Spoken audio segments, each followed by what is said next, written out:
Canarias logra contener el coronavirus, pero las cifras del resto de España nos ponen en alerta. Nuestro país es líder en contagios. ¿Qué estamos haciendo mal? ¿Puede haber un rebrote en las islas por casos importados? Lo vamos a abordar con el exdirectivo de la OMS, Daniel López Acuña. Además, algunos oncólogos ya advierten de que ciertos tipos de cáncer se diagnostican tarde por culpa de la COVID.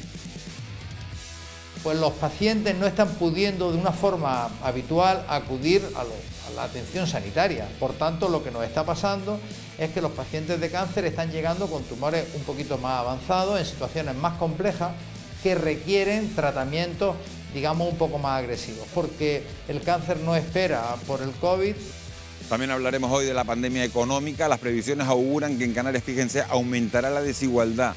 Las demandas a Cáritas ya se han incrementado en un 85%. Volvemos en tan solo unos minutos.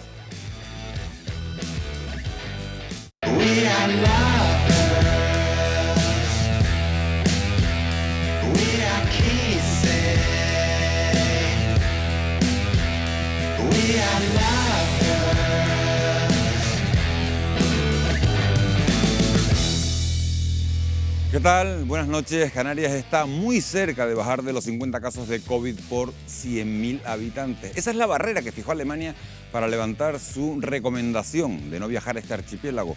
Es una tendencia positiva que no debe llevarnos a relajar las medidas de prevención porque tenemos 274 pacientes hospitalizados e islas como Tenerife y La Gomera presentan ligeros repuntes de contagio. Además, en otras partes de España los rebrotes se multiplican y nos puede acabar afectando. ¿Qué se ha hecho mal para que nuestro país registre los peores datos de toda Europa? Hoy vamos a tener la oportunidad de analizarlo con el epidemiólogo y exdirectivo de la Organización Mundial de la Salud, Daniel López Acuña. Además, también vamos a hablar de la otra pandemia, la económica, que podría llevar a Canarias a una de las peores recesiones de toda su historia. Muchos economistas advierten de que nos adentramos en una recuperación con forma de letra K, lo que se traducirá en una mayor brecha social entre ricos y pobres. Enseguida vamos a analizar estos y otros temas y hoy lo vamos a hacer con la ayuda de Lourdes Trujillo, que es economista de la Universidad de Las Palmas de Gran Canaria, con Amos García, que es jefe de epidemiología del Servicio Canario de la Salud, también con Jonathan Márquez, que es economista, y nos acompaña también Isabel García, que es médica preventivista del Hospital de La Candelaria. Con ellos vamos a hablar en un segundo. Esta semana el presidente de Canarias, Ángel Víctor Torres, adelantaba que la incidencia del coronavirus durante estos días es de 54 casos por cada 100.000 habitantes, lo que indicaría que estamos consiguiendo doblegar la curva de contagio. Wendy Fuentes, muy buenas noches. Tú tienes todos esos datos fresquitos. Así es, muy buenas noches, Miguel Ángel. Como cada jueves a esta hora de la noche, actualizamos datos. Se estabiliza el número de nuevos contagios en Canarias. Hoy se han notificado 136 positivos con 274 personas hospitalizadas, de las que 64 están en UCI y no ha habido nuevos fallecidos. Además, en las últimas 24 horas se han producido 186 altas. En estos momentos, Gran Canaria es la única isla que supera los 100 casos por 100.000 habitantes, por lo que seguirá manteniendo una semana más el cierre de la restauración a las 12 de la noche y la prohibición de reuniones de más de 10 personas. En Lanzarote, que era la otra isla donde estaban vigentes estas restricciones, se levantará este sábado al situar su tasa en 73 contagios por 100.000 habitantes. Aún así, no podemos bajar la guardia, ya que Tenerife ha pasado de 36 casos por 100.000 habitantes a 42 y La Gomera de 19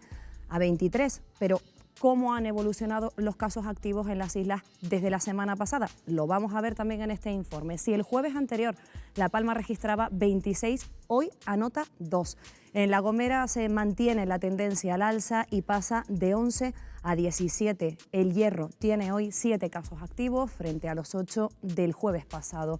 Tenerife, en cambio, sigue incrementando los casos activos con 1.687 frente a los 1.342 que registró la semana pasada, siendo la isla que registra un mayor aumento de nuevos contagios en los últimos 7 días.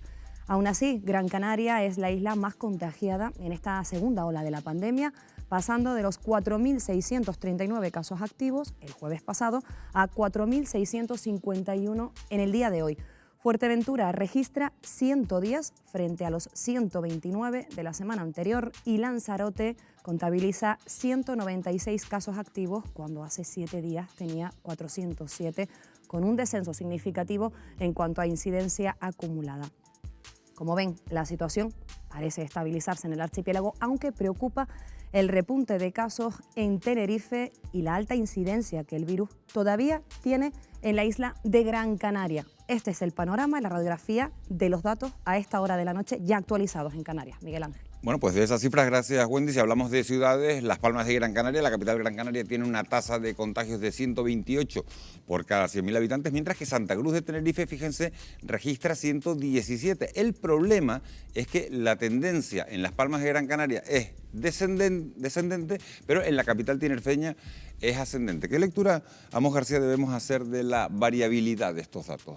Yo creo que fundamentalmente el primer elemento de reflexión es que ya tenemos signos positivos en relación a la evolución de la pandemia en nuestra tierra. Signos positivos que se traducen desde la siguiente perspectiva. Hemos conseguido frenar el incremento de casos que ya casi formaban parte de la escena que teníamos de cómo se presentaba la pandemia en nuestra tierra, y no solo hemos conseguido frenar el ascenso, sino además estamos teniendo descenso. Y además hay otros indicadores positivos, como es el valor del número RO, que es un indicativo claro del proceso que puede tener de expansión el problema, que está por debajo de la unidad.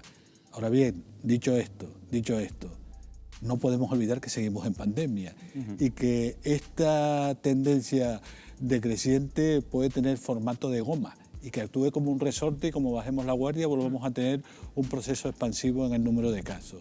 Gran Canaria, que es la isla que tenía una mayor presencia de la pandemia, las medidas de intervención que se han desarrollado han conseguido está haciendo que la curva baje. Controlar, está haciendo que la curva baje con mucha prudencia, con mucha cautela. No podemos bajar nunca en ningún momento la guardia, seguimos en pandemia, el microorganismo sigue ahí, y en Tenerife parece que hay una ligera tendencia ascendente, pero en valores todavía muy que no invitan al pesimismo. En principio, yo creo que prudencia, cautela. Vamos bien, pero no podemos bajar la guardia.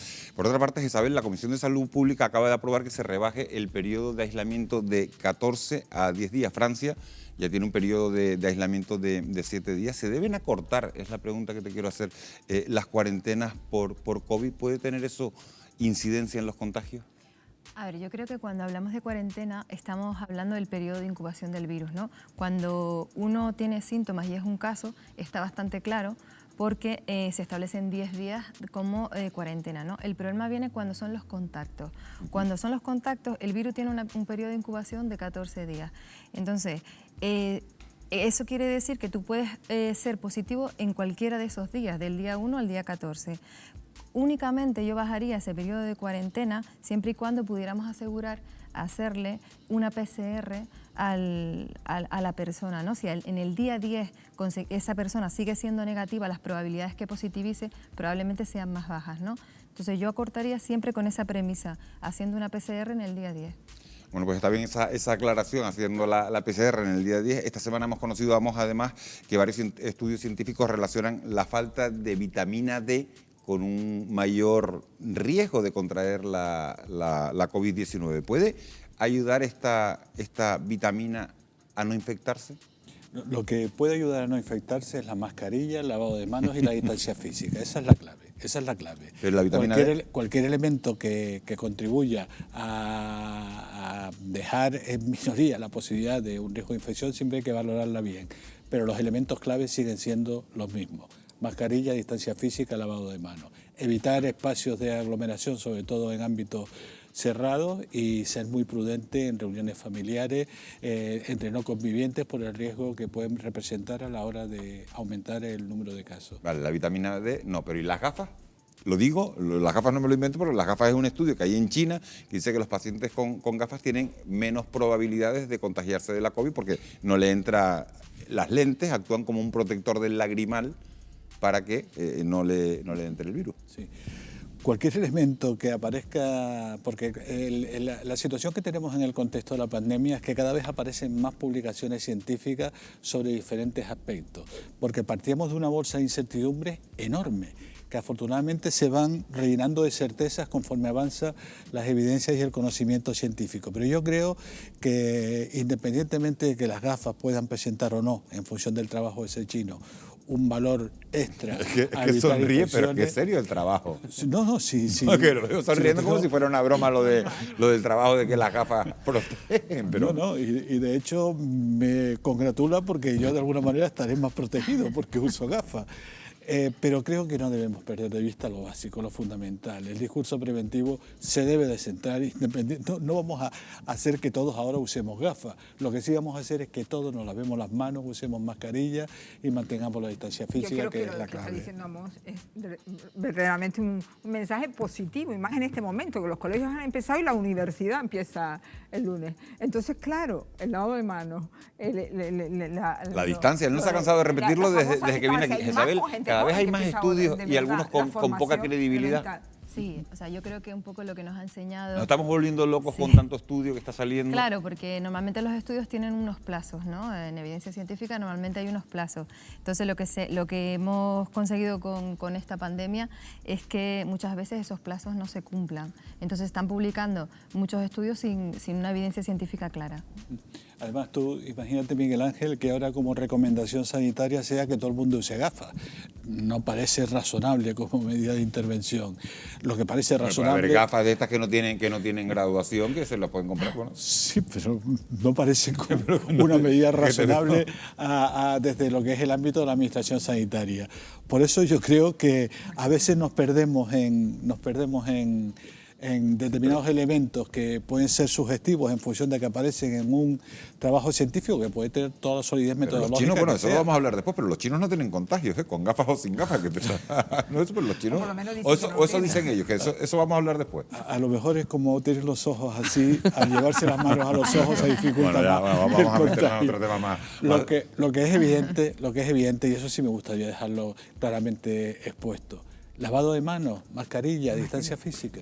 Eso hay que mantenerlo. España es el país europeo que encabeza los peores datos de la COVID-19. ¿Qué hemos hecho mal? ¿Por qué somos líderes en los contagios? Esta noche vamos a intentar arrojar algo de luz sobre este tema y lo vamos a hacer con el epidemiólogo Daniel López Acuña, que fue durante casi 30 años director de Acción Sanitaria en situaciones de crisis de la Organización Mundial de la Salud. Muy buenas noches, señor López Acuña. ¿Por qué España ocupa los primeros puestos?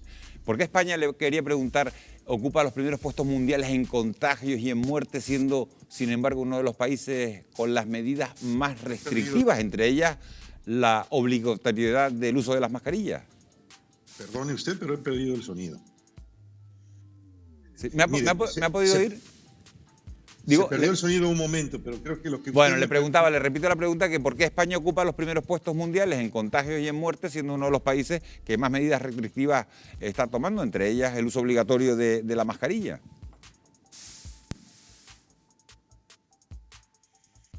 ¿Me escucha usted ahora?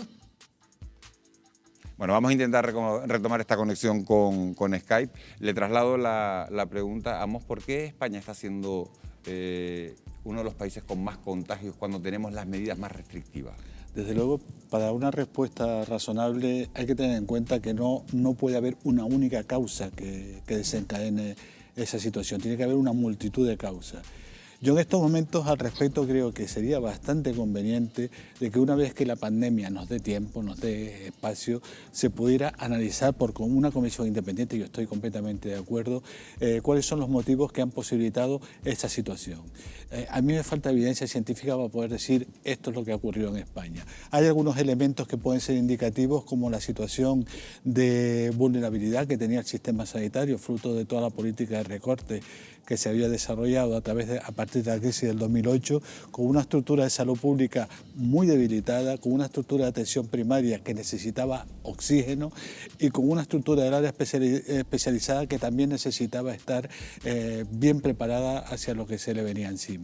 Esto puede ser uno de los factores, pero indudablemente hay más que deben ser estudiados con tranquilidad y sosiego. Nosotros aquí en Canarias al menos nos dio tiempo de prepararnos, ¿no? Yo creo que cuando hay una pandemia lo fundamental es prepararse. Entonces cuando empezamos a ver lo que estaba ocurriendo en Madrid, nosotros hicimos nuestros planes de contingencia y eso yo creo que fue bastante positivo, ¿no? Porque nos ayudó a no improvisar.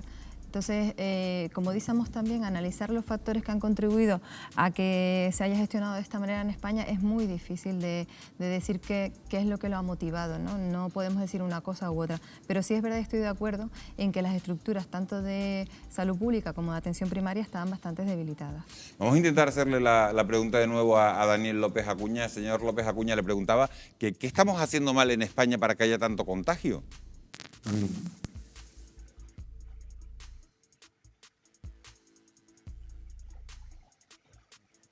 Bueno, parece que seguimos teniendo problemas con esa comunicación.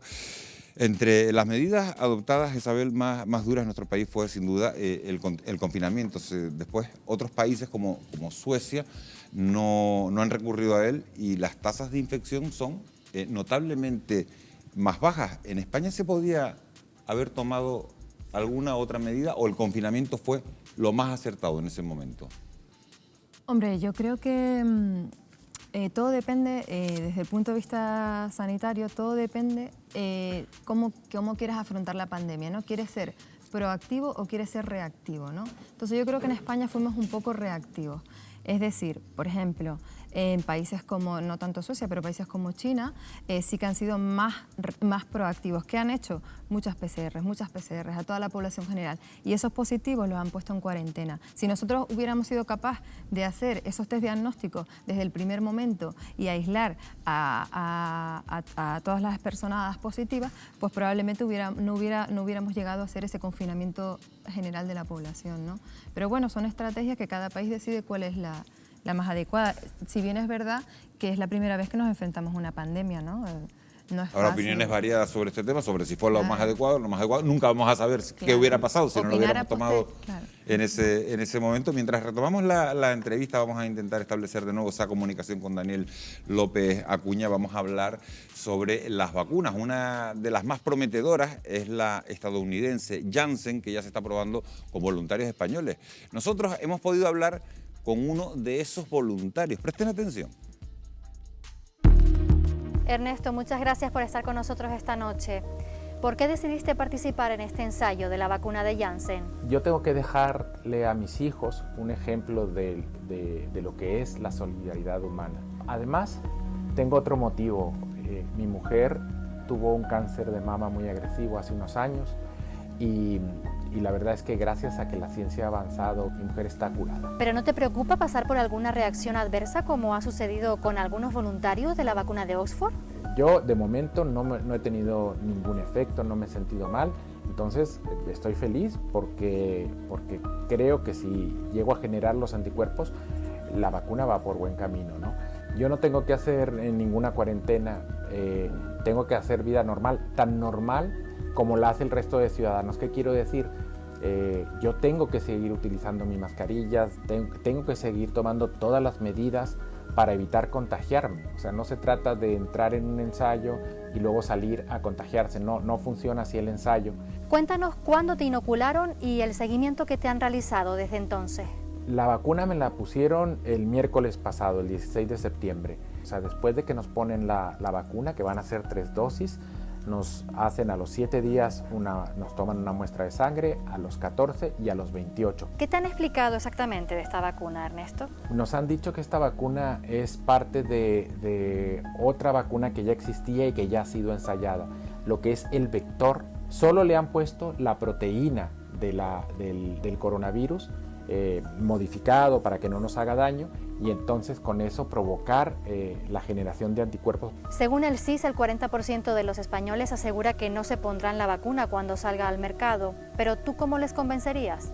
Yo le diría a la gente, o sea, que se pregunten a sí mismos si prefieren tomar el riesgo de terminar en una UCI durante 1 mes, 2 meses. Es una cuestión de responsabilidad. Yo creo que esta va a ser la vacuna más segura de la historia porque es donde los ojos de todo el mundo están en este momento. Bueno, pues esta es la opinión de Ernesto, un voluntario de nuestro país que, como han visto, que ya se ha inoculado la vacuna de Janssen. ¿Estamos ante una de las candidatas, Amos García, mejor posicionadas?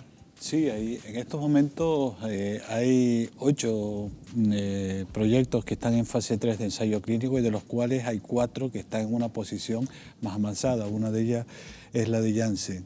Y yo creo que ha dicho el voluntario algo que me parece muy importante, que es que la encuesta que ha hecho, reciente, que ha sido publicada, habla de que un 40% de la ciudadanía española no se pondría esa vacuna, al menos inicialmente.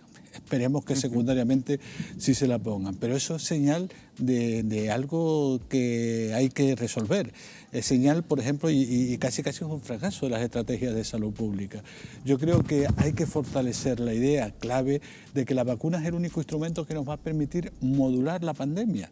Es el único instrumento que nos va a permitir modular la pandemia y que cuando esté disponible va a ser, como ha dicho el voluntario, el producto biológico más seguro que haya en el mercado, porque ha sido monitorizado por los ojos de toda la comunidad científica internacional y por parte de toda la ciudadanía. Por lo tanto, no desconfiemos de lo que únicamente va a posibilitar modular la pandemia. Es interesante lo que está comentando. De momento la vacuna de Janssen no está notificando reacciones adversas graves, al contrario de lo que se ha ocurrido con los ensayos, con algunos de los voluntarios que se pusieron la vacuna de Oxford. Esas reacciones adversas pueden acabar con la retirada de esa última vacuna, de la de Oxford. Pueden acabar, no han acabado estos dos accidentes porque se ha retomado el proceso de producción del producto, pero lógicamente si es un accidente que empieza a dejar de ser espontáneo y empieza a dejar de ser imprevisto y empieza a ser un accidente mucho más frecuente y se consolida un patrón, evidentemente puede llevar a que se deje de seguir adelante el proceso. Le pregunto a los dos sanitarios, perdona, ¿qué ibas a decir? A ver, esta vacuna de Janssen tiene el mismo vector que utiliza la vacuna de Oxford. El vector es el adenovirus, ¿no? Y es también el mismo vector que utiliza la vacuna china. Entonces, que es un vector que se utiliza mucho en terapia génica, o sea que las vacunas todas, en concreto la china, que era la que yo pensé que iba más avanzada y que iba a terminar como la favorita, parece ser que todas están utilizando el mismo vector. ¿Qué es lo que pasó con la vacuna de Oxford? Pues que con el adenovirus, si nosotros utilizamos adenovirus humano, existe inmunidad grupal. Pero la de Oxford utilizó adenovirus de chimpancés. Entonces, por eso hay esta gran polémica con esa vacuna, pero sí que no podemos decir que esos dos casos de neurotoxicidad estén relacionados, todavía no lo podemos decir, con la vacuna.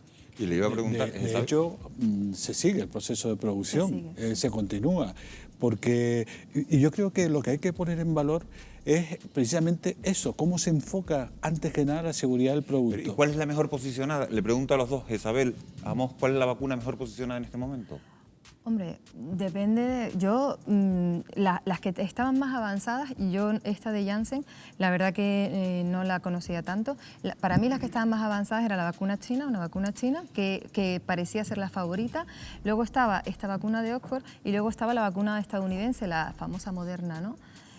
De las tres, yo apostaría por la China, ¿no? Lo que yo no sé es si nuestro país va a apostar por una vacuna que proceda de China.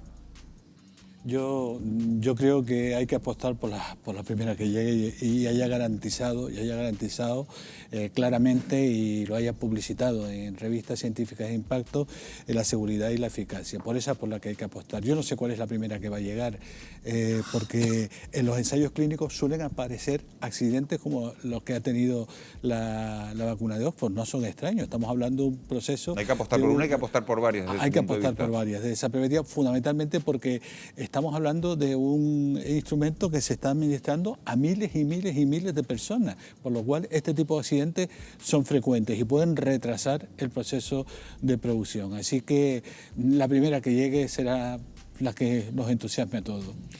Durante toda la pandemia hemos incidido en que el virus tenía especial intensidad y peligro para las personas con patologías previas. Pacientes con cáncer, enfermedades cardiovasculares o respiratorias afrontan esta pandemia con un temor añadido. Por eso hemos querido conocer cómo afecta el virus en cada uno de esos casos. Wendy, tú has podido recopilar el testimonio de 4 especialistas médicos.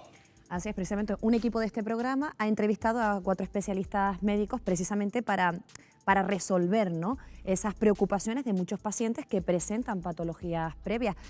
Si contagiarse por COVID-19 ya es preocupante, pues los pacientes con otras patologías tienen verdadero temor a contraer el virus. Es el caso de los asmáticos y los enfermos con EPOC. A pesar de que Canarias lidera el número de afectados por asma en España, con alrededor de 300.000 personas en el archipiélago, son los pacientes con EPOC los que más preocupan a los especialistas. Los fumadores. Fumar sí que se ha demostrado que el paciente con COVID evoluciona mucho peor si tiene que ingresar por una neumonía o en una UCI frente a los pacientes no fumadores. Evidentemente, neumonías con una gravedad que los puede conducir a una insuficiencia respiratoria aguda y a un ingreso en la UCI con una intubación, ¿no? Todos sabemos que un ingreso en la UCI con intubación, la mortalidad es elevada, puede llegar al 40, al 50%. Otro grupo de riesgo son los pacientes cardiovasculares. En las islas hay una alta incidencia de enfermedades coronarias y con el coronavirus los riesgos se acentúan mucho más. Escuchen. Son pacientes más vulnerables, no a tener más riesgo de infectarse, pero sí a complicarse en la fase aguda de la infección. Puede provocar un cuadro de insuficiencia cardíaca, puede dar problemas de arritmia, problemas incluso de infarto, ¿no? El sobrepeso también es otro factor de riesgo. Ya hay estudios que aseguran que la obesidad mórbida puede multiplicar por 14 el riesgo de experimentar formas graves de COVID. Sí, en general las personas con obesidad siempre tienen peor respuesta a las infecciones respiratorias, a las infecciones pulmonares, simplemente por una cuestión mecánica. El exceso de grasa que tienen en su abdomen provoca pues, una presión sobre el diafragma, que es el músculo que separa el tórax del abdomen, y eso condiciona que tienen menos capacidad pulmonar y como consecuencia siempre van a responder peor a una infección pulmonar. Y otra consecuencia terrible de esta pandemia, la detección precoz de algunos tipos de cáncer está empeorando desde que irrumpió la COVID. Debido a la situación de confinamiento, de la pandemia, pues los pacientes no están pudiendo de una forma habitual acudir a la atención sanitaria. Por tanto, lo que nos está pasando es que los pacientes de cáncer están llegando con tumores un poquito más avanzados, en situaciones más complejas, que requieren tratamientos, digamos, un poco más agresivos, porque el cáncer no espera por el COVID. Como ven, las enfermedades cardíacas, respiratorias y la obesidad multiplican el riesgo de ingreso por COVID-19, pero es que además el coronavirus está afectando al diagnóstico y tratamiento de los pacientes oncológicos. Por eso, el mensaje que lanzamos desde aquí es que precisamente estos pacientes que presentan patologías, ya lo han dicho los especialistas, que tengan muchísimo cuidado. Muy interesante la opinión de todos esos médicos. Voy a trasladar esa pregunta a la mesa. Jezabel, en Canarias, ¿cuál de las interacciones que acabamos de describir, que acabamos de ver en ese vídeo, preocupa más? ¿Cuál es la patología con mayor prevalencia? A ver, yo creo que la patología cardiovascular es la patología con mayor prevalencia, pero sí que quería aclarar un aspecto respecto al asma, ¿no? Si bien es verdad que todos los virus estacionales exacerban el asma todos los años, pues parece ser que el coronavirus tiene un menor impacto sobre los asmáticos, pero los asmáticos controlados, es decir, los asmáticos con tratamiento. Aquellas personas que ya conocemos que tienen tratamiento, pues ese tratamiento hace como un efecto modulador, ¿no? Eso respecto a los asmáticos. Luego, respecto yo creo que el factor de riesgo aquí en Canarias predominante para enfermedad por coronavirus sería enfermedades cardiovasculares y la diabetes, que no se ha nombrado en este caso, creo que son las dos más frecuentes. ¿Y la obesidad cómo afecta? ¿El 80% de los pacientes graves con coronavirus que tenían obesidad? La obesidad, una persona que esté obesa tiene su respuesta inmune está alterada, entonces tiene un estado inflamatorio crónico, ¿no? Por decirlo de alguna manera, entonces su respuesta va a ser peor que cualquier otro paciente, ¿no?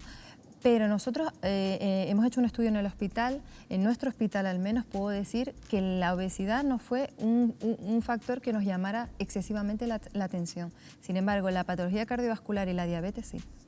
¿La obesidad afecta a Amos? Sí, en el sentido de lo que ha dicho la compañera. Y sí me gustaría añadir un elemento que me parece importante, y es el exceso de mortalidad que se ha producido en el contexto de la pandemia. Ha habido un exceso de mortalidad, en unos casos asociado al COVID y en otros casos no asociados al COVID, aunque pueden haber sido algunos derivados del COVID. Pero en otras ocasiones ha sido derivado de que personas con patologías de las que nos han referido los compañeros no han acudido al sistema sanitario en el contexto de miedo escénico que producía la pandemia. Y ha habido un exceso de mortalidad que conviene reforzar. La idea de que eso está ahí y de que, por lo tanto, si estamos dentro de un grupo de riesgo, hay que acudir al sistema sanitario. Y Isabel, hay una preocupación en cuanto al cáncer. Hemos escuchado que algunos tumores se están diagnosticando más tarde por culpa de la pandemia. ¿Eso es así? ¿Cómo afecta el COVID a los pacientes oncológicos? Claro. ¿Puede ser más agresivo en estos casos? Hombre, están inmunosuprimidos, ¿no? O sea, tener un proceso oncológico ya significa que tu respuesta inmune es mucho peor, ¿no? Pero sí que quería acentuar lo que ha dicho Amos. Yo creo que lo que está pasando es que los pacientes no están acudiendo. Entonces, probablemente estamos llegando tarde con los pacientes oncológicos y eso no lo habíamos visto hasta esta pandemia. O sea, un paciente, incluso en la época de mayor número de casos, probablemente se dejaron de diagnosticar pacientes porque todo el hospital estaba atendiendo a un gran número de casos COVID. Entonces, en nuestro plan de contingencia tenemos que priorizar, ¿no? Y sí que es verdad que nos ha sorprendido muchísimo esto, ¿no? Nuevos diagnósticos que a lo mejor no se han hecho porque los pacientes no han acudido o los que ya están diagnosticados llegan a urgencias y llegan tarde. O sea, se han quedado en su casa por el miedo a contagiarse. No sé si Almos tienes algo que añadir. Sí, no, es así, y eso es un problema añadido al problema de la pandemia. Es decir, ha habido un exceso de mortalidad derivado por el COVID, pero también derivado por los pacientes con patologías de este tipo que no han acudido a tiempo al sistema sanitario. Y eso es un problema que tenemos que educar para mejorar. Bueno, vamos a hacer una pequeña pausa para irnos a publicidad y enseguida vamos a recuperar, ahora sí, esa conexión con Daniel López Acuña, exdirectivo de la Organización Mundial de la Salud. A Daniel le vamos a preguntar qué estamos haciendo mal para no conseguir frenar esta pandemia. Regresamos enseguida, un instante de publicidad nada más.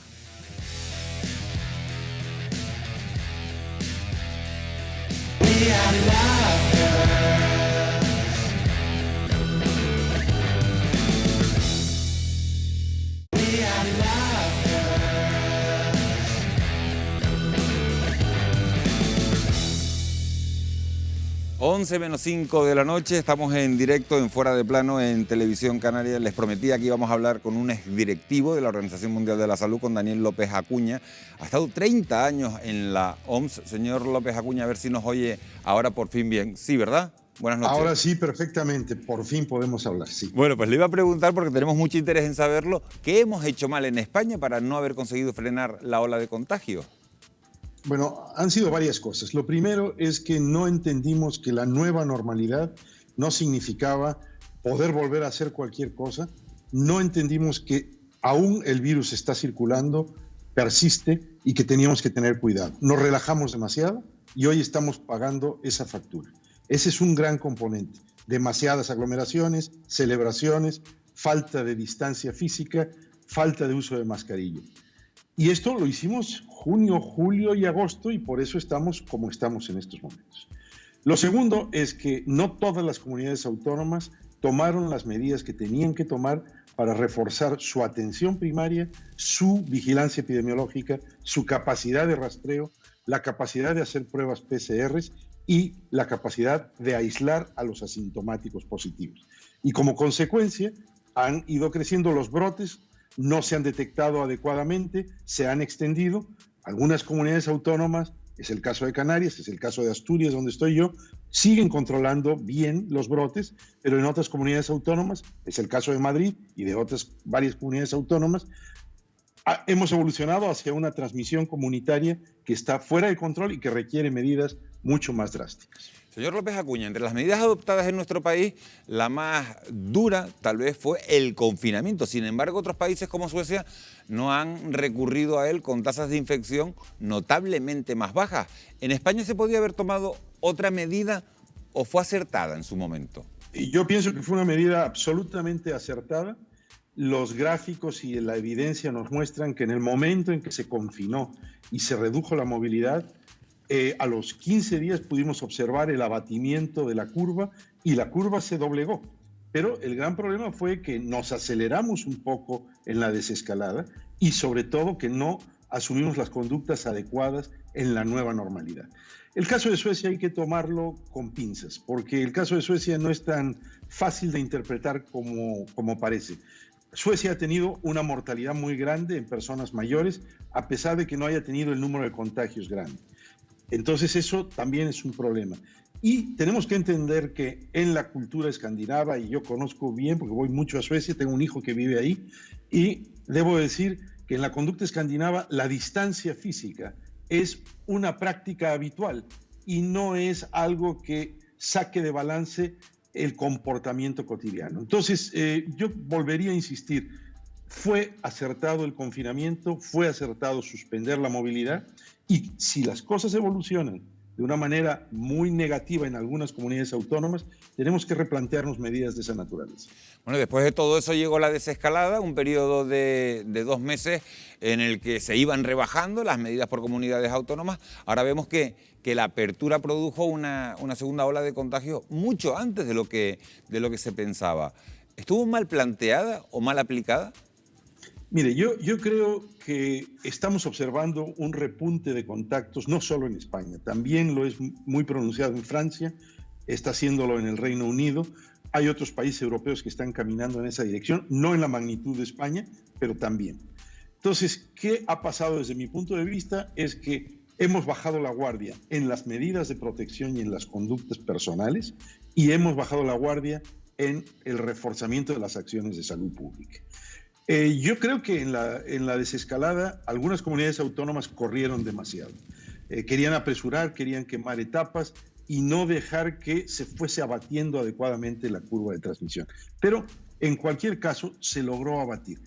Es el inicio de estos comportamientos y la mejor prueba es que el gran número de contagios inicialmente se dio entre la población joven, la que nos llevó a que los corrillos, las fiestas, las no fiestas, los botellones, las celebraciones, nos dieran una transmisión que se iba incrementando. Y naturalmente eso al principio es en jóvenes, pero después se extiende a una población mayor, como lo estamos viendo ahora. El problema está en la transmisión comunitaria. Y aquellas comunidades autónomas que han logrado frenar la transmisión comunitaria están en una situación un poco mejor y no pueden bajar la guardia. La situación mucho más crítica es para comunidades como Madrid, en donde desde mi punto de vista, y lo dije ya hace varias semanas, habría que volver a la fase 1 de la desescalada en toda la Comunidad de Madrid, no en 37 zonas que tienen la alta incidencia. En su opinión, ¿es necesaria una evaluación independiente de la gestión de la pandemia en España, tal y como han venido reclamando algunos científicos? Mire, le voy a decir esto con mucha franqueza. El grupo que ha firmado esta petición me invitó a firmar y yo les dije que no, pero no porque esté en contra de una evaluación independiente. Estoy muy acostumbrado en la OMS a realizar evaluaciones independientes en cada situación de pandemia. Una evaluación independiente debe hacerse, de hecho el gobierno ha planteado que hará en su momento una evaluación independiente. Lo que yo considero es que en estos momentos no hemos terminado de pelear y de combatir el virus, y de detener la pandemia, que tenemos que concentrar nuestros esfuerzos en hacer bien las cosas, en hacerlas, no en decir que se hacen, en tomar las medidas, y algunas comunidades autónomas han dicho que van a tomar más que han tomado las medidas, y me parece que la evaluación tendrá que venir en su debido momento. La evaluación tampoco es una bala mágica, es decir, no es porque vengan personas de fuera a juzgar lo que se ha hecho que vamos a encontrar la solución. Lo que tenemos que hacer es un monitoreo continuo de la acción que se está realizando, ajustar cuando sea necesario las líneas de acción o las intervenciones y en su momento tener una evaluación independiente. Pero me parece que nuestra prioridad está en estos momentos en el plan de choque para doblegar la curva y para abatir la transmisión. Señor López Acuña, Canarias ha reservado 1 millón de test de antígenos para reforzar la detección de casos, pero ¿son fiables estos test? Lo digo porque la Organización Mundial de la Salud desaconseja su utilización de forma masiva. Bueno, vamos a ver. En estos momentos, la prueba que verdaderamente nos indica positividad y que nos permite hacer los cribados necesarios no masivos, sino bien dirigidos y focalizados, es la prueba de PCR. Está surgiendo este elemento que en algunos sitios está autorizado, en otros no todavía. La OMS todavía no lo recomienda para un uso generalizado de test rápidos de antígenos. Los test rápidos de anticuerpos no nos sirven para el propósito que queremos, que es identificar positivos y aislarles. Yo creo que en estos momentos lo que no hay que hacer es bajar la guardia en cuanto a la capacidad de hacer PCRs. Esto, las comunidades autónomas que lo han hecho mejor, desde marzo incrementaron su capacidad para hacer PCRs, y eso es lo que hay que hacer a los casos diagnosticados, a los contactos de los contactos y a los perímetros que más afectan o más afectados se ven por una transmisión, especialmente cuando hay transmisión comunitaria. Yo apostaría totalmente en esa dirección, y es importante mantener esa capacidad de realización de las PCRs.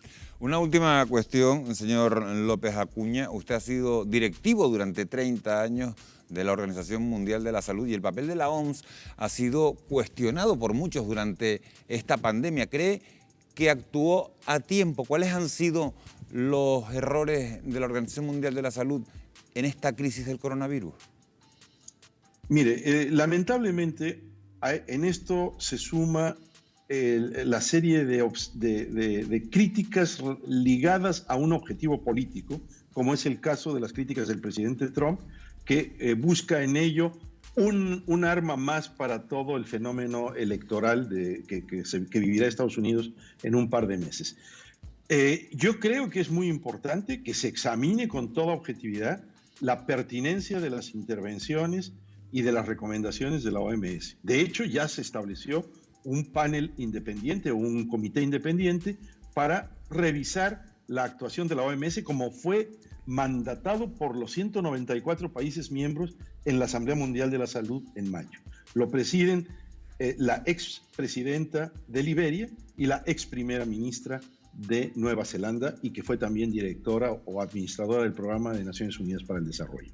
Están empezando a trabajar y se verán ahí una serie de temas. Han acordado una agenda para ver si todas las cosas que se hicieron fueron hechas de manera adecuada. Yo lo único que podría adelantar es, yo creo que la OMS ha actuado continuamente en el mejor espíritu. No siempre ha habido toda la colaboración de todos los países. Ha cometido errores de infravaloración, como los ha cometido el Centro Europeo de Control de Enfermedades y la Comisión Europea, de la velocidad a la que podía desarrollarse la transmisión en esta epidemia. No se ha puesto suficiente énfasis al comienzo, hoy sí, en identificar asintomáticos positivos que transmiten, pero no estamos hablando de que haya ningún fallo, porque la OMS ha actuado de acuerdo a lo que estipula el protocolo del Reglamento Sanitario Internacional, que fue aprobado por todos los países. Daniel López Acuña, muchísimas gracias por haber estado esta noche en Fuera de Plano. Ha valido la pena que insistiéramos en esta conexión porque nos ha ilustrado en muchos aspectos. Un placer, muchas gracias. Encantado, mucho gusto. Bueno, pues despedimos a Daniel López Acuña y hablamos de otro asunto. Un riesgo al que se ve expuesta toda la población en estos meses es el de las continuas campañas de desinformación y bulos sobre la COVID-19. Contenidos que en muchas ocasiones pueden resultar, Wendy, bastante más peligrosos de lo que nos imaginamos.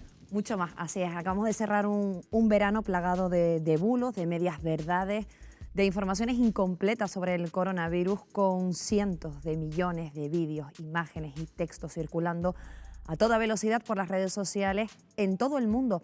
Un estudio que acaba de publicar la Universidad de Valencia asegura que 1 de cada 5 bulos que circulan por WhatsApp explican cómo evitar curar la COVID. Entre los más inocuos, el empleo de vitamina C, ajo u otros remedios caseros. Entre los peligrosos, el uso de hipoclorito o dióxido de cloro, además de los que se hacen eco de disparates como el de ingerir lejía, desinfectantes o metanol, que es un tipo de alcohol no bebible para evitar contagiarse del virus.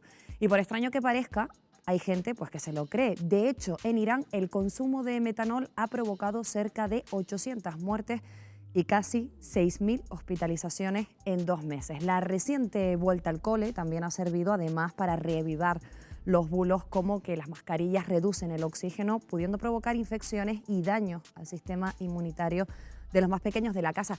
Algo que es obviamente falso. En Canarias también se han producido bulos sobre la verdadera incidencia de la pandemia. De hecho, el Ayuntamiento de Moya, en Gran Canaria, ha denunciado ante la Guardia Civil a un vecino que difundió por WhatsApp datos falsos de contagios en el municipio y que generó alarma social, asegurando que había un brote en el tanatorio de la localidad. ¿A qué pena se enfrenta una persona por difundir este tipo de bulos? Vean. Hay que tener en cuenta que se les busca encaje jurídico como delito en injurias y calumnias que pueden tener condenas desde 6 meses a 2 años de cárcel o multas. En este sentido, invitamos a la población a ser cautos y precavidos respecto a lo que se divulga. En estos momentos estamos ante una tormenta perfecta para las teorías de la conspiración, así que no es de extrañar que proliferen mensajes que vinculan al 5G con el coronavirus, asegurando que las antenas que emplea esta tecnología son las causantes de la enfermedad, o los que señalan que el coronavirus es en realidad un arma biológica para lograr distintos fines. Teorías disparatadas que pueden provocar efectos peligrosos y desestabilizadores. Esas falsas informaciones provocan inseguridad en la ciudadanía y también claros efectos económicos sobre las empresas, sobre las bolsas y sobre las decisiones de los estados en las decisiones, por ejemplo, esenciales de la precompra de grandes cantidades de empresas. Como ven, los bulos no son inocuos. Los más peligrosos pueden conllevar serios problemas de salud y otros logran crear climas de opinión en contra de las medidas sanitarias aprobadas, desestabilizar gobiernos e incluso producir graves daños en la economía. Por eso es tan importante contrastar la información y fiarnos de las fuentes oficiales. Gracias, Wendy, por todos esos datos. Le pregunto a Isabel directamente, el consumo de las redes sociales se ha disparado en nuestro país desde la llegada del coronavirus y con ese repunte ha llegado también la desinformación. Sí. ¿Ustedes que se manejan a diario en centros hospitalarios notan que los pacientes llegan con buena información o que se llegan creyendo este tipo de bulos? Yo lo que he notado, primero antes de decir esto, es mucho miedo. Los pacientes llegan con mucho miedo. Con una desinformación, sí. Claro, con las redes sociales hoy en día no solo, por lo menos los sanitarios contrastamos la información, pero no todo el mundo lo hace. Entonces, pero bueno, yo creo que uno de los pilares por ejemplo, de nuestro hospital ha sido formación e información a nuestros profesionales. Formación fiable, las medidas de prevención. O sea, que yo creo que hemos intentado desmitificar muchas de las cosas que se dicen, ¿no?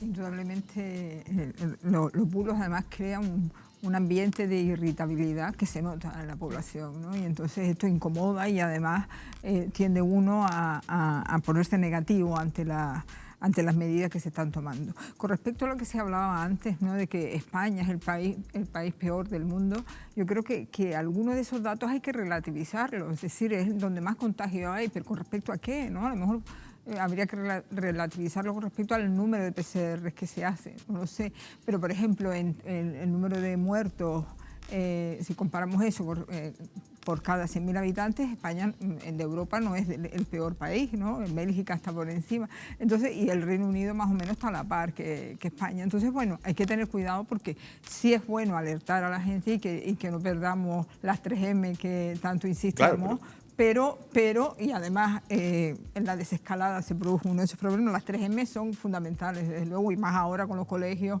¿no? Las 3M, ¿no? Las manos, el 1,5 metros y la mascarilla. Los bulos también hacen daño a la economía, ¿no? Se lo pregunta a Jonathan y se lo pregunta a Lourdes. Ustedes totalmente, dos son economistas. pero sí, volviendo pero quería ver el tema de antes porque hay un tema que es el de la desescalada, indudablemente, pero hay un tema que no hemos olvidado, ¿no? Que es los más vulnerables. ¿Por qué los más vulnerables siempre tienen que pagar las externalidades negativas de la pandemia?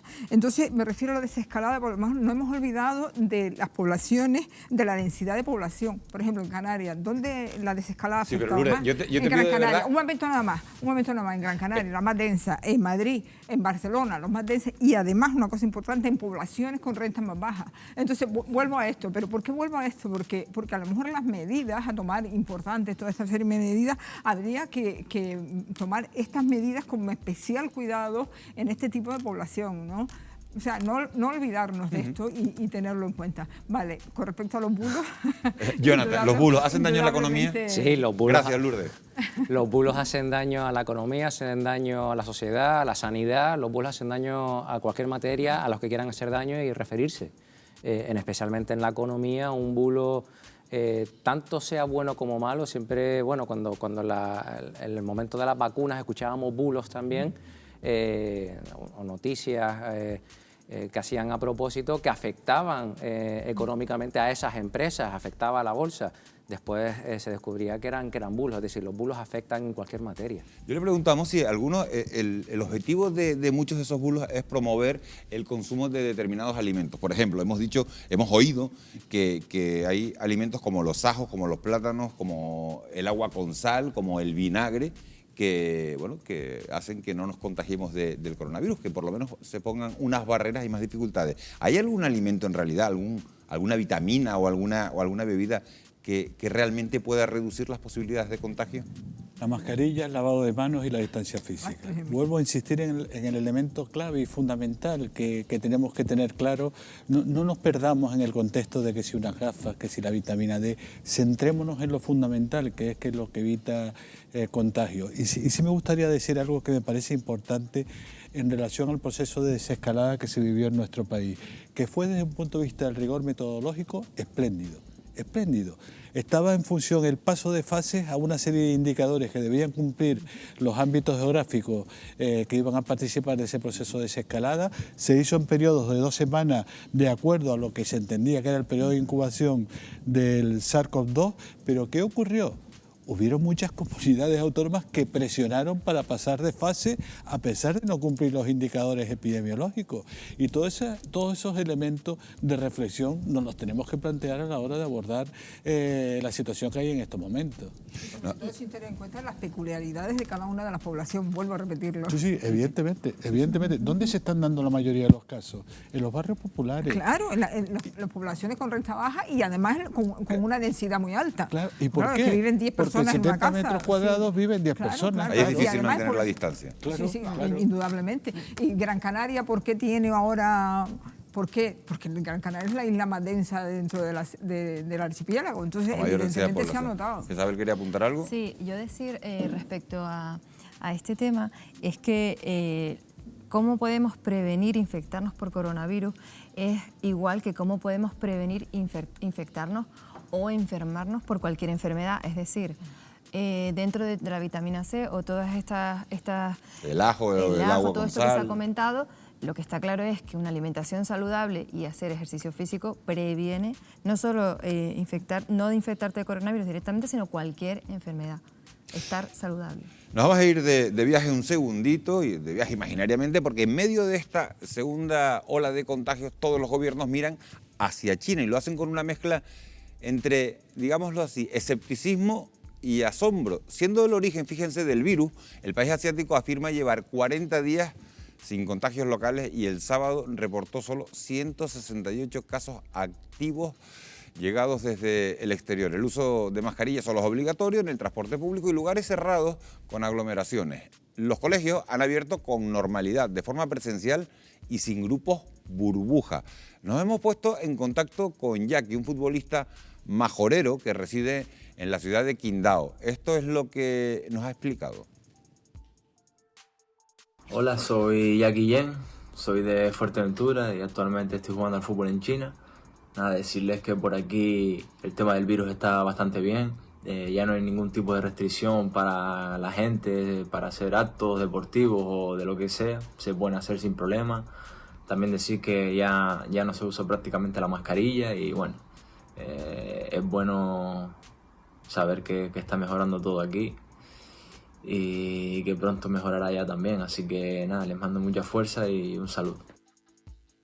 Bueno, pues todos tenemos claro que al principio de la pandemia se criticó mucho la falta de información que llegaba desde China sobre la expansión del virus y lo que se tardó en dar la voz de alarma. ¿Es creíble, le pregunto a los 4 miembros de la mesa, que el país más poblado del mundo tenga solo 168 casos y todos importados? Porque ahí la densidad de población, Lourdes, sí es alta. Sí.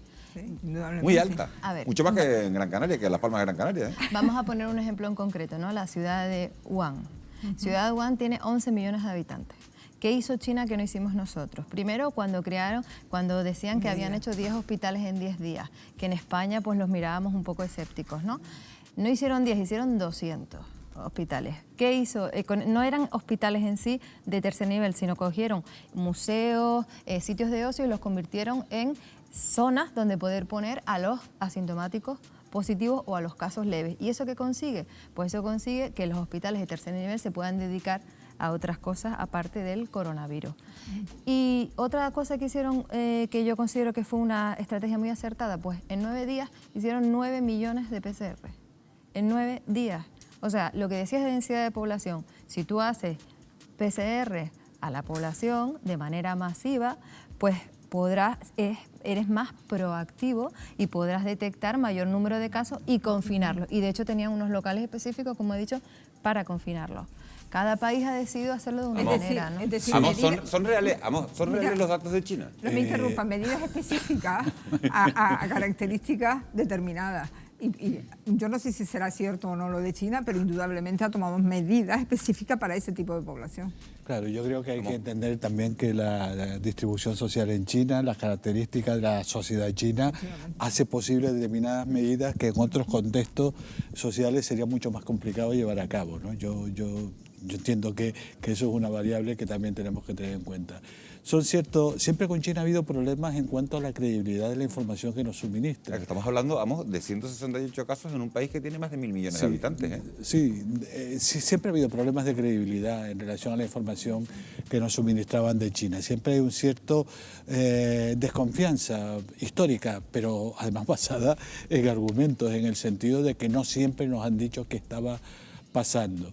Es posible de los 168, hombre, se ha hecho un trabajo intenso y extenso en un país tan populoso como China, pues hay que creérselo, pero lógicamente a uno resulta difícil entender, por ejemplo, que el número de muertos en China sea el que nos dicen los chinos. Me resulta difícil de creer. ¿Puedo hacer una pregunta a los expertos? Lo de la vacuna de la gripe, ¿es recomendable? Porque están diciendo que la vacuna de la gripe, que nos vacunemos todos, que parece... ¿Es más un que bulo nunca, o es recomendable? ha dicho Isabel. En Australia lo están haciendo, sobre todo los médicos. Hombre, donde se está viendo qué ha pasado con la gripe, parece ser que es menos grave que otros años, pero si alguna vacuna hay que recomendar en estos momentos es la vacuna de la gripe. Para todos. Totalmente. En nuestro país la crisis ya es vulnerable. A ver, perdón. Por lo menos para la población vulnerable, que es para la que objetivamente se compran las vacunas de la gripe. Bueno, pues ya lo saben, la vacuna no solo es recomendable, sino más que nunca me quedo con esas dos frases. Decía que en nuestro país la crisis ya es oficial, acabamos de entrar técnicamente en recesión tras certificar 2 trimestres consecutivos de caídas del Producto Interior Bruto. En Canarias los datos son incluso peores que en el resto de España por culpa del hundimiento del sector turístico, pero ahora toca remontar y toca volver a crecer. ¿Cómo será esa recuperación? Los economistas han tirado del abecedario para explicar sus previsiones, ¿verdad, Wendy? Eso es así. Así es, desde que comenzó la pandemia hemos tocado prácticamente todas las letras de ese abecedario. Desde que comenzó este coronavirus golpeara nuestra salud y también nuestra economía, hemos asistido, como decía, a una auténtica sopa de letras para poder explicar pues, a qué tipo de recuperación nos enfrentamos.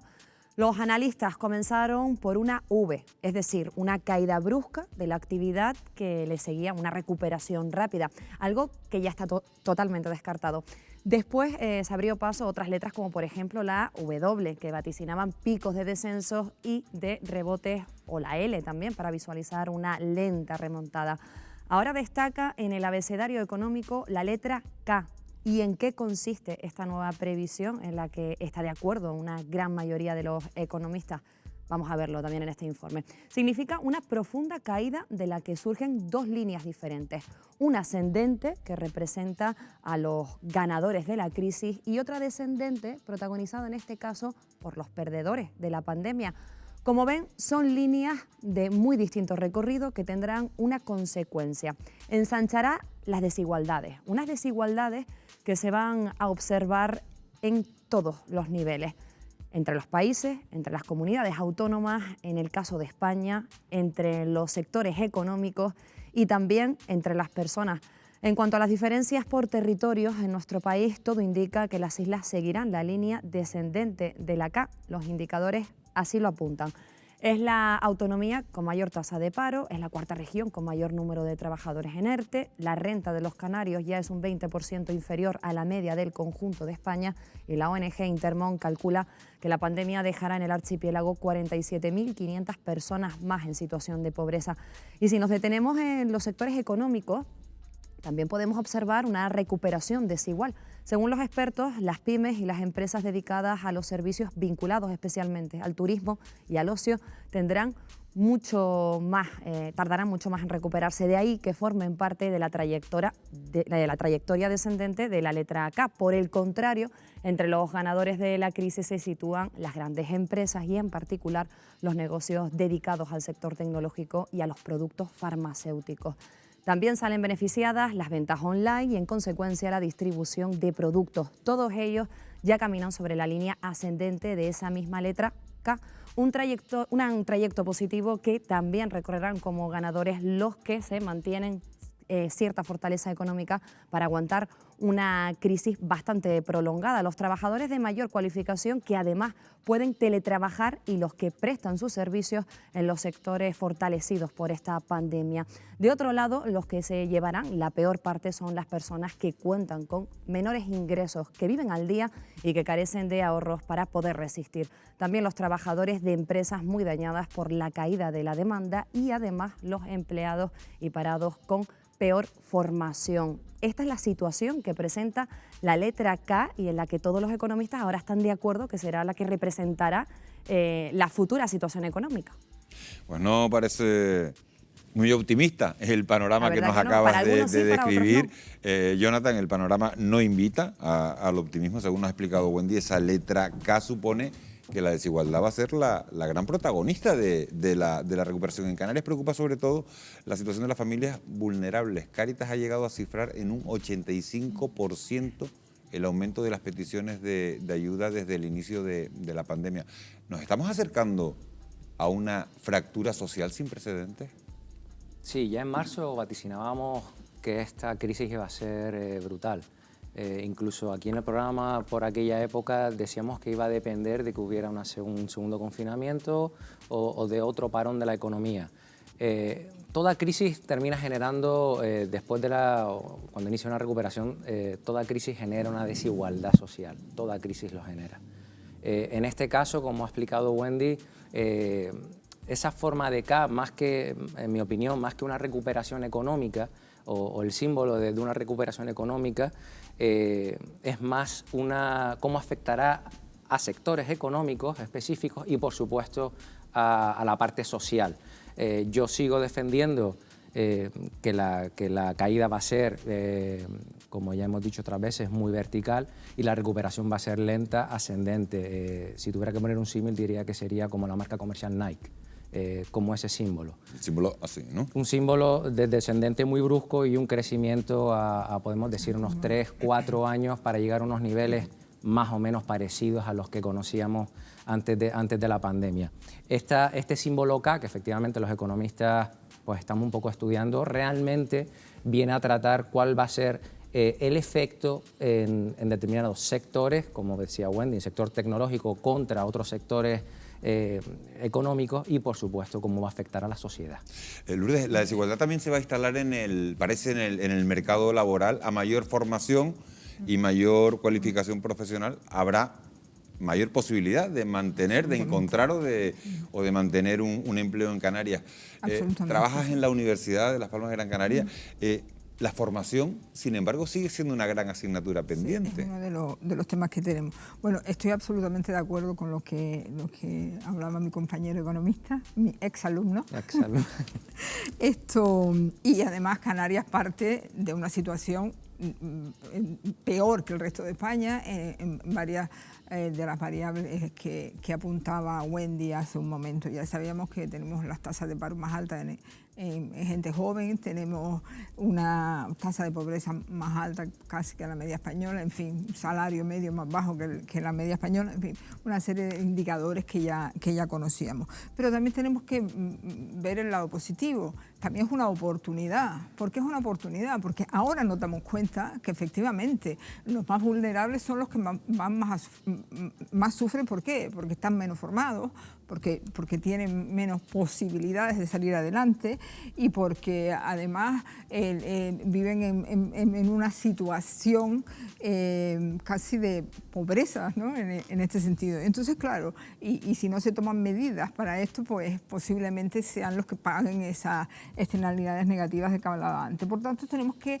analizarlo y ver qué oportunidad tiene Canarias y desde luego la formación es fundamental, pero formación para el empleo. O sea, formación, no formación, vamos a formar, pero ¿en qué formamos? Es decir, ¿cuáles son los retos con los que nos podemos afrontar? O sea, ¿qué retos tiene Canarias para salir de esto? ¿Quiere decir esto buscar alternativas? ¿Es dejar el turismo? No, ni muchísimo menos, pero buscar alternativas para mejorar incluso ese sector tan importante en Canarias, ¿no? Y aprovechar todo el tema de las energías renovables y todo el tema tecnológico y formar a los nuestros en ello. Tú ves que muchas veces llevamos 30 años con el turismo y hay mucha gente aquí en Canarias que no está formada. Hablando de turismo, Lourdes, Canarias se está acercando al nivel de contagios que está exigiendo Alemania para poder retomar los vuelos y que vuelvan a venir. Alemania exige una tasa de contagio inferior al 50%, Canarias está en estos momentos a 54 contagios por 100.000 habitantes. Los alemanes que vinieran, si llegamos a esa tasa de 50 contagios por cada 100.000 habitantes, ¿serían suficientes para hacer, retomar la reactivación económica? Hombre, indudablemente es un empuje, eso está claro, pero es el momento de que Canarias se prepare para ello, ¿no? Empezamos, sí, indudablemente van a ayudar, pero Canarias se prepare. Entonces hay un proyecto precioso que se llama Canarias Importa, ¿no? Que el Consejo Social de la Universidad de Las Palmas de Gran Canaria ha impulsado. ¿Y en qué consiste este Canarias Importa? Pues precisamente lo que estoy hablando, es buscar los retos. O sea, somos 10 expertos en este tema que han elegido el Consejo Social, especializados en diferentes ámbitos de la economía, o sea, desde la logística a la sanidad, hasta economía de la salud, ¿no? hasta economía naranja, ¿no? Todo el tema de educación y cultura. Y entonces, desde este punto de vista, bueno, la idea es buscar cuáles son los retos, buscar de qué manera Canarias podemos empujarle y, desde luego, la formación aquí, sí. El reto por la educación que siempre hablamos. Yo, la verdad que siempre seguiré defendiendo nuestra especialización. A mí la especialización de la economía es un concepto que me gusta, es un concepto que se aplica y es un concepto que ha dado resultados. Yo nunca diría de cambiar nuestro modelo económico, es el que es, somos buenos en ello, nos hemos especializado en ello y muchas familias han comido de ello, por tanto no deberíamos criticarlo. Es cierto que Canarias, y en la línea de lo que dice Lourdes también, Canarias ofrece más, pero no ofrece más porque ahora tengamos que inventar o reinventar nuestra economía, simplemente en el sector turístico sigue habiendo mucha mejora, pero es que tenemos una plataforma logística tricontinental al alcance de muy pocos sitios, ¿no? Tenemos nuestros puertos sirven para atraer barcos que vienen de América, que vienen de Asia, que van hacia África, es decir, eso lo podemos explotar. Tenemos la zona especial canaria, una zona de baja tributación donde las empresas tecnológicas además se pueden instalar con auténtica seguridad jurídica pagando pocos impuestos. Es decir, tenemos una economía que no solo depende del sol y la playa, que por supuesto el 35%, no olvidemos que el 35% de nuestra economía lo aporta directamente el turismo y da trabajo al 40% de la población y por tanto, Miguel Ángel, lo que tú decías de bajar el número de incidencia acumulada por debajo de 50 para atraer a los turistas alemanes y probablemente el del Reino Unido. El Reino Unido está exigiendo un 20. Un 20. Ellos tienen un 60, una tasa de contagio de 60 y piden el 20. Por lo menos los alemanes, bueno, y los nórdicos para intentar no salvar, pero por lo menos reactivar la temporada de invierno turística es importantísimo, pero tampoco olvidemos que ellos tienen que venir sanos y ese es famoso, las negociaciones de los corredores turísticos, esas PCRs en origen y en destino, ellos tienen que venir sanos, sus países tienen que estar sanos, ellos tienen que tener economía para venir, ellos tienen que tener dinero para venir y por supuesto no olvidemos algo muy importante, los factores internos. nosotros tenemos que asegurar que estamos sanos también. Entonces es un trabajo muy complicado lo que tenemos por delante, pero tenemos que trabajar los factores externos y los internos. Bueno, pues si hay un termómetro con el que medir la temperatura de las empresas, autónomos y trabajadores, este se encuentra desde luego en las gestorías. En Canarias están desbordadas tramitando ayudas, subvenciones, ERTE y bajas en la seguridad social. Hemos estado en una de ellas y esto es lo que nos hemos encontrado.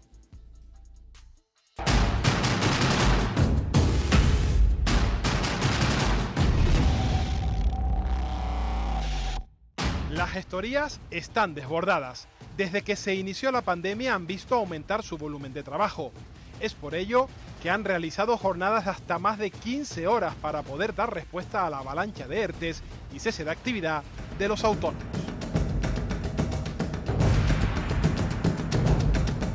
Buenos días, Francisco. Me imagino que han sido meses de auténtica locura. Esto ha sido una cosa que nos ha cogido de imprevisto. De buenas a primeras, tener que meter a toda la masa laboral de los trabajadores en el desempleo, ¿no? Y digo, esto ha sido una tragedia a todos los niveles, no solo a nivel de los trabajadores, que son los más perjudicados, sino los empresarios.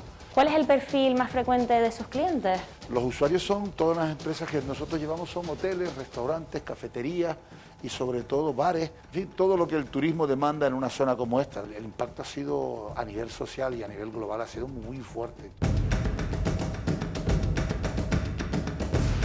¿Cuáles son las consultas más frecuentes? Son, por ejemplo, los trabajadores que están en los ERTEs, que están cobrando una determinada cuantía de la prestación y quieren saber si está correcta o no. Los empresarios preguntan mucho, sobre todo, qué porcentaje de subvención tienen para los trabajadores que están en el ERTE y los que se han quedado en la empresa. Ahora se está produciendo un rebrote de nuevo, que estamos volviendo a mandar a la gente del ERTE, sobre todo en nuestras empresas que se dedican al sector de hostelería, hoteles, apartamentos, residencias. Bueno, Sara, si quieres, te acercas al despacho de los compañeros de trabajo para que veas el volumen que tienen. ¿Y cuándo le comunicaron a ustedes su inclusión en el ERTE? No se preocupen, se lo revisamos y le asesoramos en todo lo que usted necesite. Gracias. Dailo, este es el día a día de la gestoría, el teléfono no para de sonar. Sí, Sara, la verdad que desde que se declaró el estado de alarma ha sido esto una tónica de todos los días, un sin parar, por toda la cantidad de trabajo que se ha generado. ¿Qué es lo que estaba gestionando? La nueva incorporación a un ERTE, por todas las restricciones turísticas que están impuestas, pues la empresa se ha visto abocada a volverla a incluir en el ERTE. ¿Qué ha sido lo más duro en estos últimos meses? Ha sido, independientemente, aparte de lo que es la carga de trabajo, nuestro despacho ha intentado dar traslado y ha hecho un esfuerzo sobrehumano para atender a todas las necesidades de nuestros clientes. También ha sido realizar la función de calmar a los empresarios y los trabajadores, porque es una época muy convulsa y que nunca se ha vivido. ¿Qué les espera a medio plazo? ¿Confían en que la carga de trabajo se suavice? Nosotros esperamos que ahora un poco del repunte de trabajo, porque hay un rebrote del coronavirus y consecuentemente se han cerrado muchísimas empresas y estamos teniendo bastante nivel de trabajo. Se necesita más plantilla para poder acabar con este volumen inusual y excepcional de expedientes de regulación de empleo y de ERTEs por fuerza mayor, ¿no?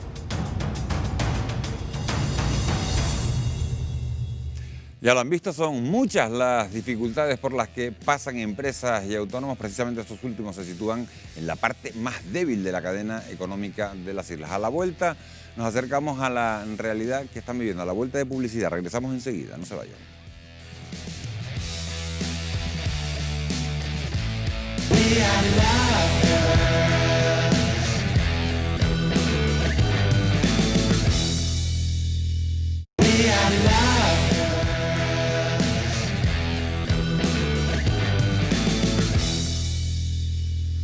menos 25 de la noche, seguimos en directo en Fuera de Plano, afrontando la recta final de nuestro programa de hoy. Los ERTE, como decíamos, han sido hasta ahora el salvavidas de muchos trabajadores, muchísimos trabajadores, para evitar la pérdida del empleo, pero tienen fecha de caducidad, el próximo 30 de septiembre. Canarias permanece muy atenta, no en vano.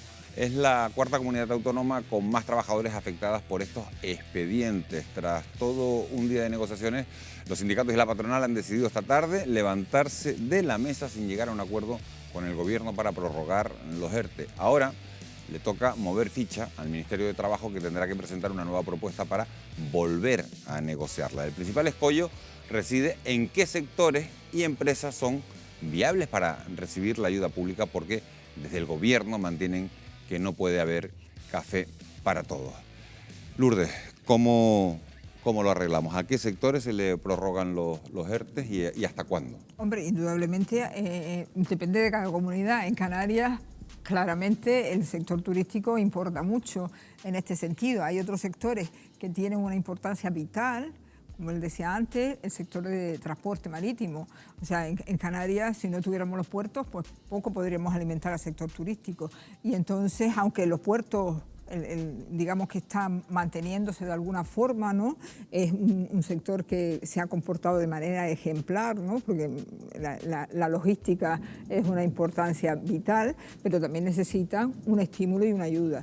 Pero lo que está claro es que el sector turístico, o sea, lo que es la hostelería en general, necesita también una estabilidad, por lo menos hasta diciembre, y ver cómo evoluciona la crisis. Y en este sentido, bueno, lo del transporte marítimo que decía antes, una oportunidad también, y darnos cuenta de la necesidad que tenemos de formar a muchos de nuestros jóvenes en estos sectores que son de una importancia vital, vuelvo a repetir, y que a veces se nos olvida. ¿Por qué es tan importante el puerto? Porque en Canarias poco sector primario hay, poco sector secundario, un 3, un 4% del PIB. ¿Cómo entra la mercancía? Entonces, ¿cómo alimentamos el sector terciario? ¿Cómo proveemos al sector terciario si no tenemos ni primario ni secundario? Pues, el transporte marítimo está ahí y los puertos que generan valor añadido. Ahí está. Y por otro lado, la otra aspecto interesante o importante de los puertos es la conectividad. ¿Y qué es la conectividad? Pues la conectividad, fíjense si es importante o no,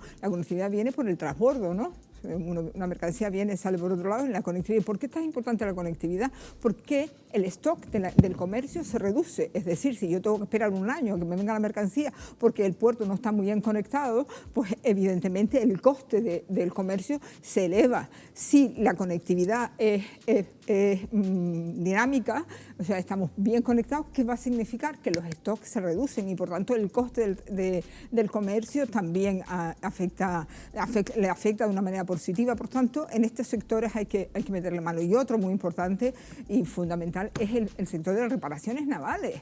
O sea, tenemos que volver a insistir y ponerle mano ahí. Canarias tiene uno de las las industrias más. Lo diré, Asticán, Astilleros Canarios son de las empresas más importantes en este sentido, en general, ¿no? Y todos los pequeños talleres de reparaciones. Entonces, esto es un sector que hay que empujar y que hay que volver a revitalizar.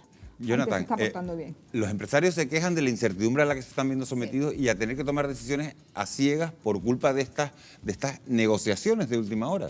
Por supuesto, no olvidemos que el 92% de los ERTE afectados ahora mismo son el sector servicios.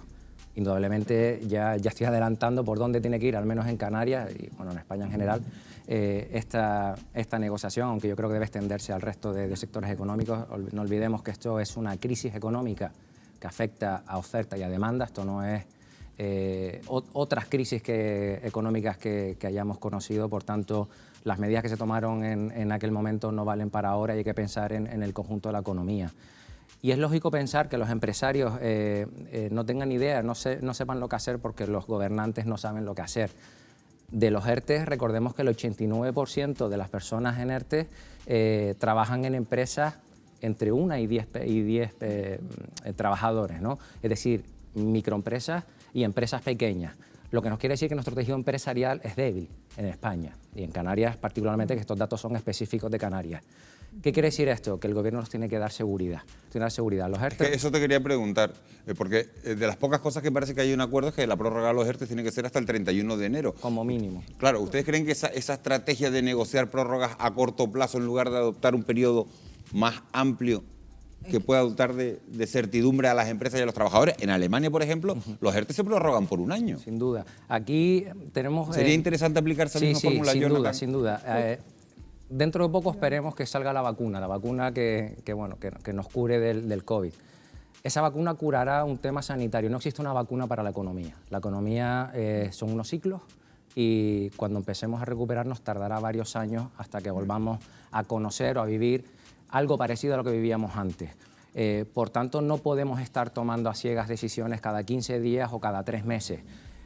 máxime cuando en Canarias nuestro motor económico es estacional, es decir, temporada de invierno empieza en octubre hasta mayo, después empieza la temporada de verano, es decir, no podemos estar con medias tintas, con trabajadores que antes trabajaban en la temporada de invierno y ahora estarán pensando, bueno, no sé si empezar en octubre con los corredores turísticos, ¿qué va a pasar conmigo en enero, ¿no? Derivado de estas decisiones? Por tanto, las decisiones no se pueden estar tomando cada 2 o 3 meses, sino, por ejemplo, y poniendo el ejemplo de Alemania, ser un poco más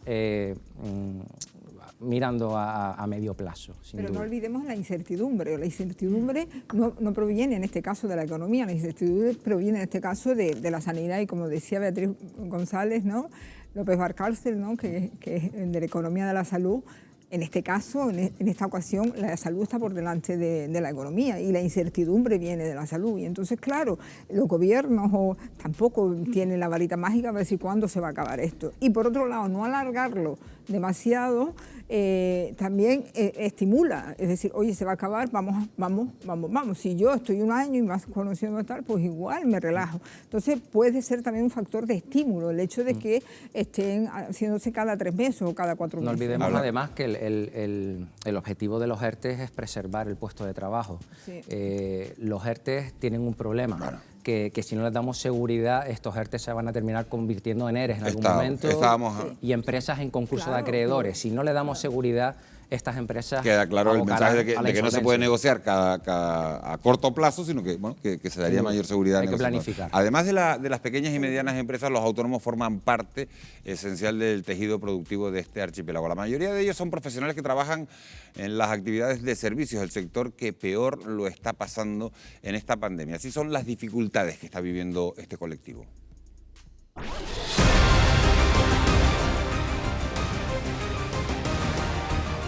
En Canarias hay más de 128.000 trabajadores autónomos, un sector muy castigado por el coronavirus. Algunos no han podido soportar la sacudida de esta pandemia que dura ya más de 6 meses. Es el caso de Héctor, que se ha visto abocado a dejar su actividad. Buenas, Héctor, ¿qué estás haciendo con todo este material?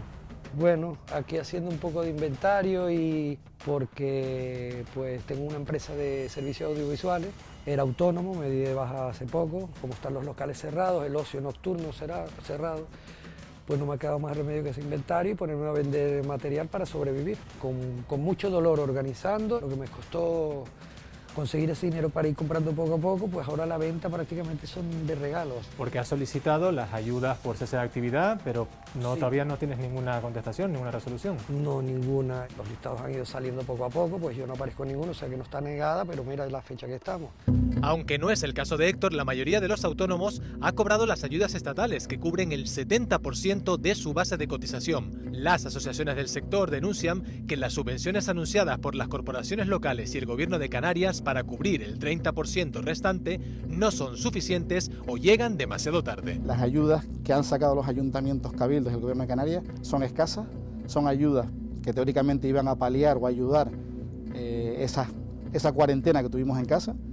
No a todo el mundo ha llegado, muchas de ellas todavía no se han cobrado y el problema que viene es que ahora, con una caída de más del 60% de la facturación y del consumo que está viendo la economía, no hay ningún otro tipo de ayuda. Desde el Gobierno de Canarias se justifica la demora por exigencias administrativas. Se ha demorado por la complejidad propia de la subvención y por la revisión de todos y cada uno de los expedientes, porque hay que tener en cuenta que estamos atados por una ley general de subvenciones que nos obliga a realizar ese tipo de comprobaciones para poder otorgar cualquier tipo de subvención. Y mientras unos esperan por complementar las ayudas, otros continúan luchando para hacer frente a la brusca bajada de la facturación.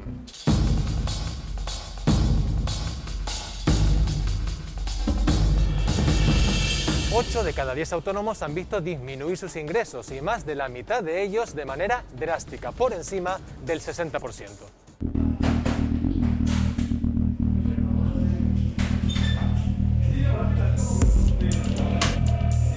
Rubén, ponos un cortado, por favor. Ahí, tomachando. Rubén, ustedes continuaron abiertos después del confinamiento y me imagino que no habrá sido sencillo sacar adelante el negocio en estas circunstancias. No, bastante complicado. Después de abrir el confinamiento han bajado mucho las ventas, una por muchas personas en el ERTE, otra la gente que también tiene mucho miedo, inseguridad con esto, entonces bueno, se ha visto reducido casi a la mitad de las ventas.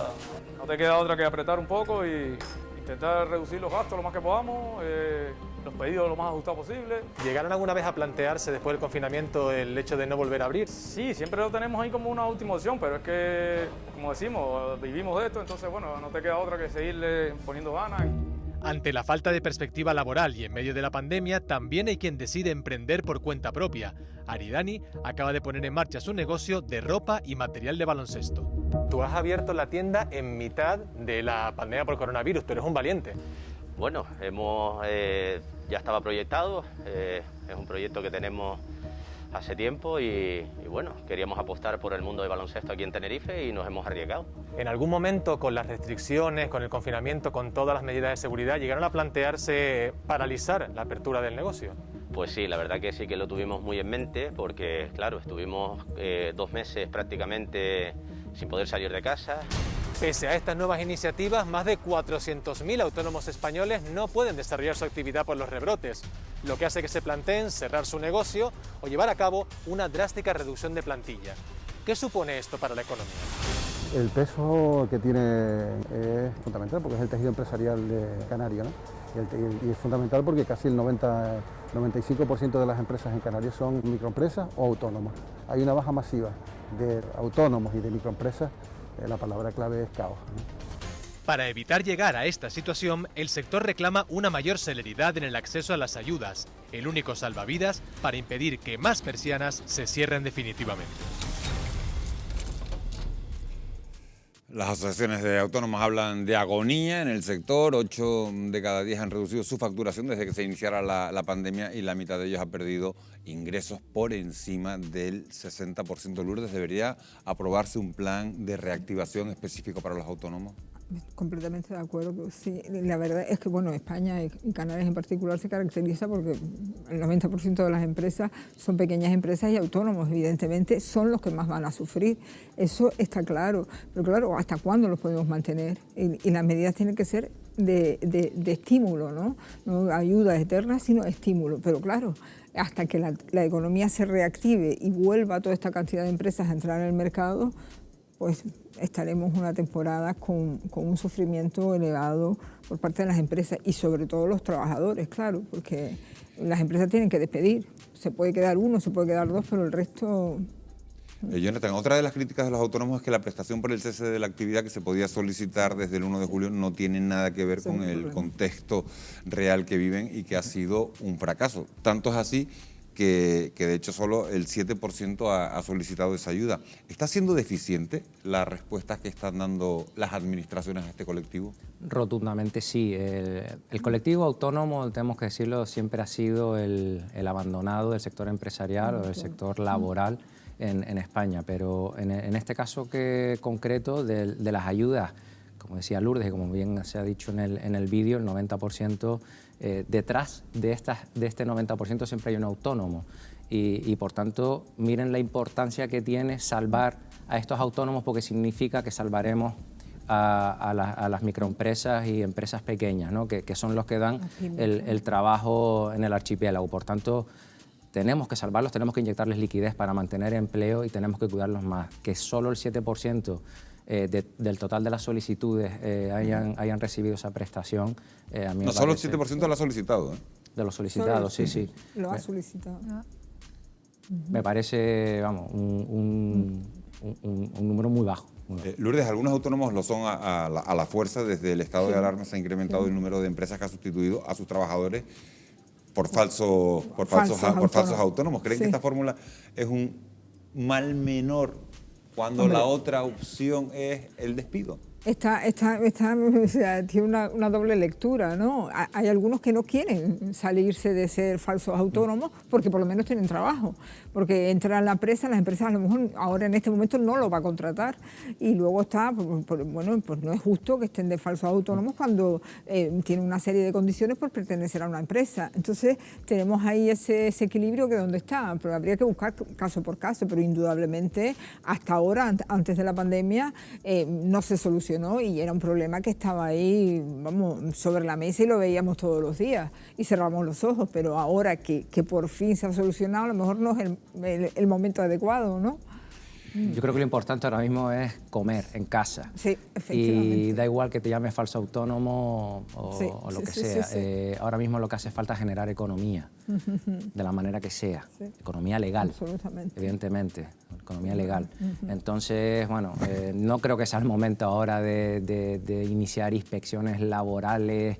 No, pero muchos trabajadores se preguntan autónomos. a sí mismos qué hacen. Sí, o sea, sí. Si me voy, puede ser que no me vuelvan a emplear. Por eso digo que el propio trabajador, la propia persona que dice, bueno, para mí nadie me ha preguntado si yo estoy bien o mal siendo ese falso autónomo. A mí lo que me importa es llevar un plato de comida a mi casa. Sí, no, pero hubo una protesta en su momento, o sea, y se solucionó ahora, pero claro. Les voy a mostrar casos más positivos. A pesar de toda esta crisis que estamos viviendo, hay empresas en Canarias que, bueno, que en esta situación tan dura han sabido reinventarse. Vamos a ver algunos de esos ejemplos.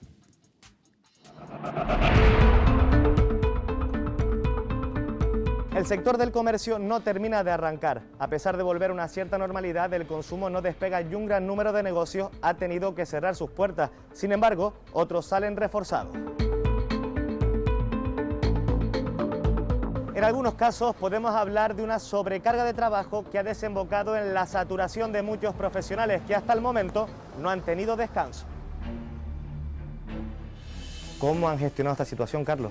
Al principio fue todo un poquito, ya te digo, con mucho trabajo y con mucho agobio porque teníamos que hacerlo todo relativamente rápido y permanecer las farmacias abiertas para dar ese servicio sanitario a la población, ya que habían cerrado los centros de salud. Posteriormente ha habido una rebaja y al final se ha ido equilibrando. Ha habido un trasvase brutal de productos en un momento determinado que no eran básicos de la farmacia, como pueden ser las mascarillas. Los cambios que nos ha traído la COVID-19 implican medidas como el uso obligatorio de mascarillas. La fabricación de elementos de protección de este tipo también se ha disparado. Actualmente las mascarillas ocupan un 75-80% de nuestra producción. Estamos vendiendo y produciendo unas 17 a 20 mil mascarillas mensuales. Yo no puedo decir que la empresa haya tenido unos beneficios extraordinarios. Lo que sí hemos logrado es poder sacar a toda nuestra plantilla del ERTE. Además del uso de mascarillas, es fundamental la higiene de manos. La venta de gel hidroalcohólico ha crecido de forma exponencial y empresas canarias como esta se han especializado en su producción.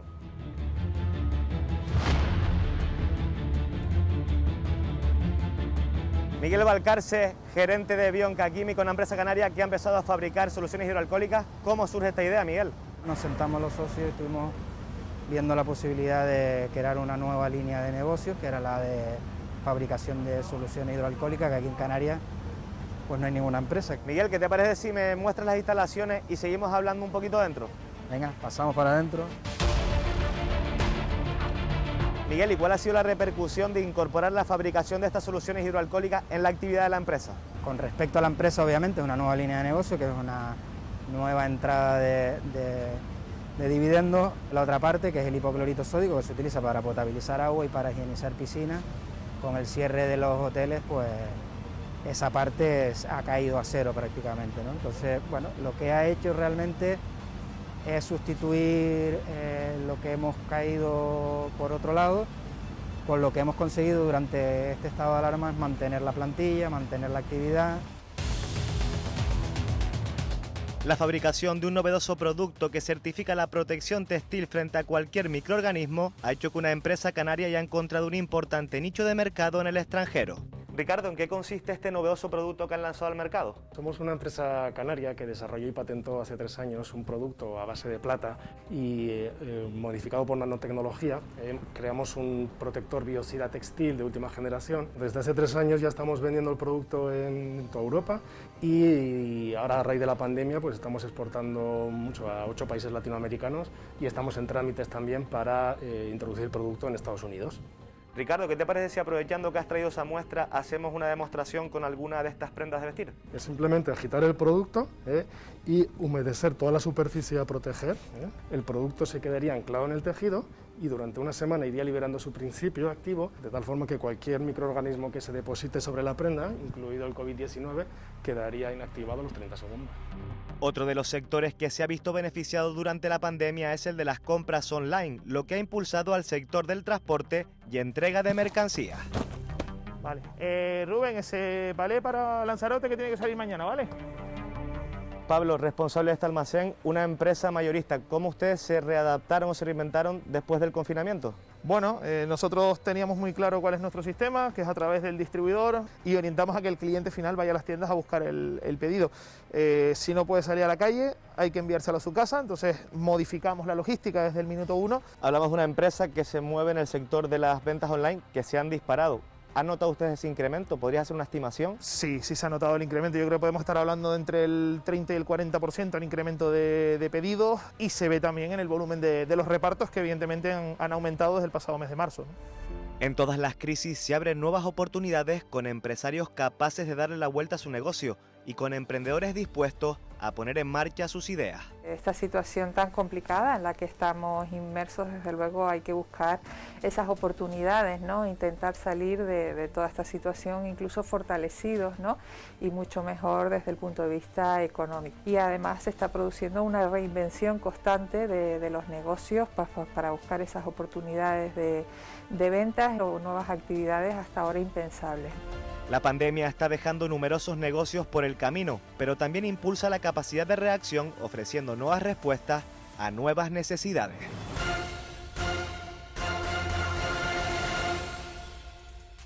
Bueno, pues ya lo ven, en los momentos de máxima dificultad hay gente que se reinventa, es un motivo para pensar que siempre de alguna manera se puede salir hacia adelante, que la actitud es fundamental en todo esto y que también hay que rebajar la tasa de contagio para que las cosas nos vayan mejor. Estamos a punto de marcharnos. Lourdes Trujillo, vamos a empezar con el resumen de los economistas en un titular. Una frase a cada uno les voy a pedir. Dos frases. Dos frases. El lado de la oferta, prepararnos. Formación, estímulos económicos. El lado de la demanda, aprovechar las alternativas que sean viables, oportunidades para las nuevas empresas, para que las empresas busquen esas nuevas oportunidades, como hablaba ahora mismo la... Me quedo con esos dos titulares, Jonathan Márquez. Pues los economistas normalmente estamos dando malas noticias siempre. Yo desde aquí además quiero decir que todo esto pasará. Nos tocan vivir ahora unos meses, unos años duros, pero esto pasará. Y esto pasará con responsabilidad social. Tenemos que hacer caso a las recomendaciones que nos dicen.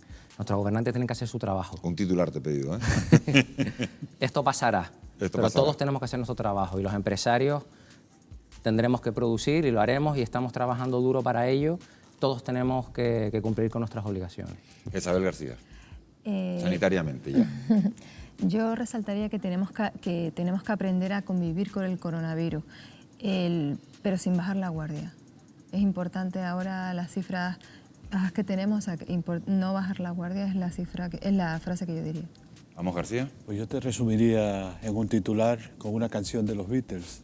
La pandemia es un largo y tortuoso camino en el que nos tenemos que acostumbrar, como ha dicho Isabel, a convivir con el virus, a moldarnos a él y posteriormente, cuando dispongamos de la vacuna, ya tener un instrumento que nos va a permitir claramente modular la pandemia. Lourdes, vamos, Isabel, Jonathan, muchísimas gracias a los cuatro por haber estado con nosotros. Muchísimas gracias sobre todo a ustedes por haber estado estas 2 horas delante de la pantalla, por habernos acompañado y ojalá que les apetezca que nos volvamos a encontrar el próximo jueves. Que tengan ustedes una muy feliz noche y un muy feliz descanso. Hasta el próximo jueves.